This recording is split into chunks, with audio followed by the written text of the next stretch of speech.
On today's episode of the Cryptoverse. 2019 is already shaping up to be a very interesting year for crypto. There are several global sort of macroeconomic events that are creating problems that, to my mind anyway, all have the same solution. And I bet you can guess what that solution is. Now, if you're still on the sidelines, observing the crypto space from the bench, what on earth are you waiting for? Get in the game. What you need to do is invest in the world's #1 asset, the asset that pays dividends for life and only ever goes up in value. Well, what am I talking about? I'm talking about your own education, which is what my online school for crypto is all about. So head over to cryptoasset.school, click on that big green button that says start your 3-day trial for just $1. So you can get access to all my online courses for 3 days to try it out for just $1. So check that out. Alrighty then, let's get into the news stories. 850,000 potential new Bitcoin users on the way? This is, I've talked about Gab a lot, haven't I? But I'm going to talk about it again. This email is what's about to go out to the 850,000 plus Gab users, according to the Gab Twitter account. So this is officially from the horse's mouth.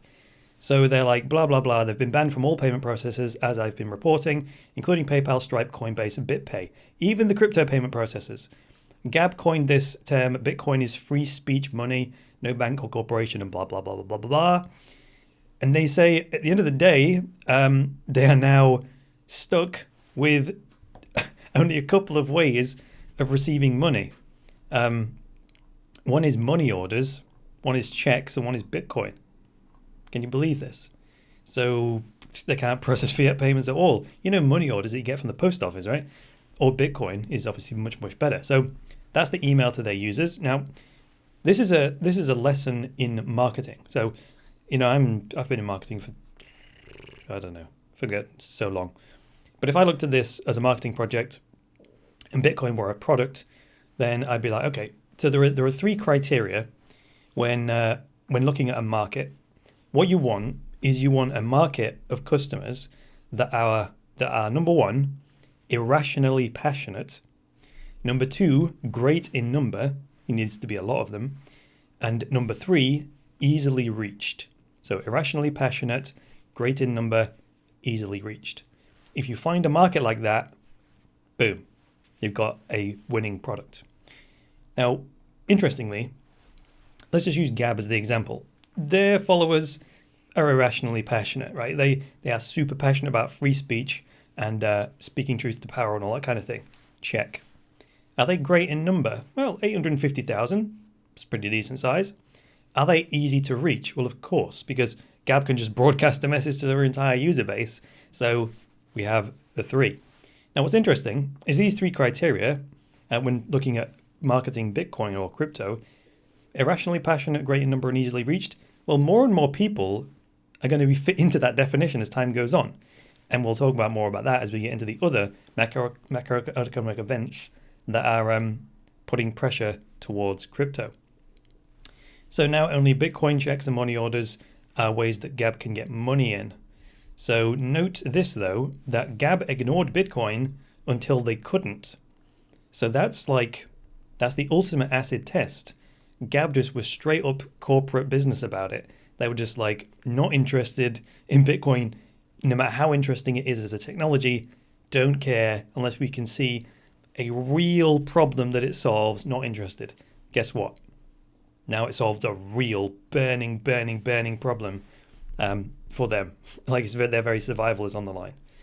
So what about other macroeconomic events? What about nation states holding BTC as a strategic reserve currency? Because all central banks and governments around the world, they have a basket of different reserve assets. The Chinese central bank holds British pounds, and it holds some dollars, and it holds some rubles, and then the Bank of England holds some dollars and some Chinese yuan and some yen and blah, right? That's for trade also, but it's also for just their own portfolio, right? Just in case the pound tanks or whatever you want to have a store of value, and just any good steward of money has a basket of different reserve currencies. So anyway, I would say don't blame Bitcoin for being so bloody useful, right? Bitcoin is agnostic. It's agnostic to politics. It's agnostic to ideologies. It's even amoral, right? Not immoral. Immoral means not moral. So you could be moral or immoral with an I. Amoral is where it just doesn't figure into it, right? It's just outside of morality. It's just a tool, right? So don't blame Bitcoin for doing its job very, very well. So already it's solving Gab's payment blockade problem. But also, like I've been saying on the show recently, countries around the world might just see Bitcoin as too damn useful to solve their problems, like US sanctions, for example. So Russia is the hottest topic right now. Iran is also talking about it. Venezuela is playing around, granted, with their own cryptocurrency. That's not going to work. You're better off using Bitcoin because it's the only neutral currency. Think about it. Russia and China having a chat, right? Thinking, how do we get away from the dollar for international trade? Well, yeah, they can trade in each other's currency. They can buy each other's goods in rubles and Chinese yuan. Yeah, fine. But they can't agree on a standard. They say, oh, let's use your currency, let's use my currency. Because they're both going to want to use their own currency as the international trading currency, or at least in the Asian bloc anyway, right? The Eurasian countries. So they're like, okay, we're at a stalemate. We both want to use our own national currencies for trade. Tell you what, let's use a neutral currency, like Bitcoin, that no one controls. That's the win-win, right? That's just the obvious, the third alternative, to quote Stephen Covey from the 7 Habits. That's the fourth habit, think win-win. So the third alternative, there's a whole book about the third alternative, which is like what you want, what I want. There's a third alternative that is better than either of our solutions independently. So check this out. Exhibit A, Mickey.com, Australian website. Russia's billions could trigger Bitcoin's next bull run. Well, pinch of salt. Let's just have a look at this in more detail. So this fellow, Vladislav Ginko, apparently is a lecturer at Moscow's Russian Presidential Academy of National Economy and Public Administration, anticipates new US sanctions will force the Kremlin into diversifying its cash reserves into Bitcoin. So there we go. Just like Venezuela, just like Iran's talking about, Russia also now. The difference is Russia's not thinking about creating their own cryptocurrency according to this. They're going to use Bitcoin. Good. Good for me. Good for you if you're a crypto investor, right? Anyway, this isn't even a big deal for Russia, right? It seems like a big deal for us in the crypto space, but it's not for them. It's not really even a major decision because they already hold like what? It says here, Central Bank of Russia sits on 466 billion of reserves and has to diversify in case there are limited opportunities to do so in the future. So they already have $466 billion of reserves in traditional currencies, let's say. And it's just trivial for them to allocate 0.1%, 0.5%, whatever, to a Bitcoin. They've already been buying shed loads of gold. Hungary's been buying shed loads of gold. China's been buying shed loads of gold. I've covered the Hungarian situation about 3 or 4 months ago when they started buying boatloads of gold. The central bank was buying boatloads of gold for their own sovereignty. So if Russia's the first to move on this and they buy Bitcoin as a strategic reserve currency, well, that's like Russia making the first chess move. That may force other countries to hold Bitcoin in reserve just in case. It's like Trace Mayer says. Even he's talking to individuals, but it's like, you need to hold some Bitcoin just in case it becomes successful. Because what you don't want is Bitcoin to become successful and you don't have any. That's terrible. That would be a terrible state of affairs. So worth the risk. Not financial advice, just for educational purposes. So this could force other countries, though, to do it just in case, in a defensive move. Just like chess, if Russia threatens a piece on the board, that might force you to move your pawn or sacrifice your knight or whatever it is in response to that. So that could be the domino effect right there. Think about this also. Why would Russia go public with this? Why would this fellow, this economist, go public? Well, consider that Russia may be testing the water here. By going public, right, with this story, they're probably not ready to move on it yet, right? So think strategically again. These are highly strategic people. In if you get to this level of government, you don't just act irrationally. You don't just spit stuff out your mouth in the media. So why would they do that? Maybe they're testing the water. So they put it out in the public media and they watch it circulate, right? And then they watch the conversation because they want to gauge the reaction to the potential of this.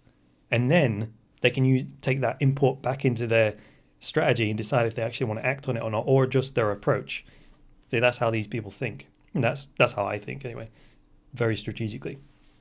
So if this sets off this domino effect that I mentioned with other nation states, what Bitcoin price could we be looking at? Well, hopefully you already checked out my video called Bitcoin Napkin Math, BTC equals 821,000. That's why I look at Bitcoin in terms of the US debt and the money supply, and how Bitcoin could reconcile that up to about $800,000. But let's check out the latest figures on today's price. So today's price of Bitcoin, $4,054. Let's say that we end up with 4% of worldwide M1 money supply. Well, that would make Bitcoin $44,606 within a year. So the reason I've picked that one, 4% of worldwide M1 money supply, is that's a situation where, say, Russia puts, 0.5% of its strategic reserves into Bitcoin, and then you'd only need 7 other major economies around the world, say Britain, say the Eurobloc, say Brazil, maybe Japan, China. If they all do 0.5% as well, we'd end up with 4% of M1 money supply in Bitcoin, and then within a year we'd have a $44,000 Bitcoin. Very simple math. So that's that. Now, speaking of Bitcoin being very good at its job, let's move on to France and the Yellow Vest protests. So the Yellow Vests, there's a circulating discussion that they may do a bank run, an intentional bank run to to kind of, the article says an attempt to collapse the euro. So this is interesting. It is a way of the protesters really pinching those in power, isn't it? Right? This is why I see BTC, Bitcoin, as an insurance policy. No matter how hard the price falls, it doesn't bother me, because the price doesn't impact is the fact that, fiat currencies are centrally controlled and all the rest of it. So the price going down, through this lens of it being insurance policy, it just doesn't even figure into my decision as to whether to sell it or not, right? Especially that portion of my portfolio. If it's Bitcoin as insurance against fiat collapse, doesn't matter how much it's worth, does it? It just doesn't matter from that point of view. So anyway, that's despite the price changes, it doesn't matter. So this is the thing. Politicians, they campaign with a particular manifesto and they make all these promises, and they hardly ever follow through. And they've done that for decades and decades and decades, right? So trust in these central authorities like governments is an all-time low. And just on that, just think about it. It's only a matter of time. There's only so many times you can go around that monopoly board before people cotton on. Even the least intelligent people can spot that pattern. After decades and decades and decades of saying one thing and doing another, even the most asleep, the least woke person around just goes, hang on a minute. They never do what they say. And that erodes trust even for the average person, right? And eventually, enough is enough. People have had enough. And that's where you get protests like happening with the Yellow Vests. Now, I don't particularly approve of the violence, the violent approach the Yellow Vests have ever engaged in, but I approve of this idea, organizing a bank run. Because this is like, what I tend to do is, I don't necessarily try to convince people of anything. I will just kind of let the momentum go to its natural conclusion, and the truth will then reveal itself. So this is a way of playing by the rules to reveal the truth, which is that only about a quarter of the bank reserves are actually available for withdrawal. And you're perfectly allowed to withdraw money from a bank, right? So you just play within the rules, and if enough people do it, you only need 25% of people to do it, 25% of their savings to come out or whatever, and that would reveal the truth, which is the banks are insolvent, right? They don't have enough cash there. So if the French just convert, say, a quarter of their money to BTC, see what happens, right? See what happens to the French banking system. If it then freezes, because banks, have to stop deposits because they literally have run out of money, and all they've got left is the 75% of debt, which has nothing backing it now. Well, then it'll get everyone else's attention, won't it? And then it may force adoption. Because then people go, oh my goodness, if the Cyprus banking crisis wasn't bad enough, if the French lead the way on this, that may then force everyone to adopt it unless they want it to happen to them. But that is all I've got for you today. So if you like this episode, please go ahead, hit that like button. And if you really liked it, hit that subscribe button. And once again, make sure you invest in the number one asset in the world, which is your own education. You can do that by checking out my online school, Cryptoversity. Go to cryptoasset.school, start your 3-day trial for just $1 right now. Other than that, I'll be back with the next episode of the Cryptoverse. Until then, it's me, Chris Coney, saying bye for now.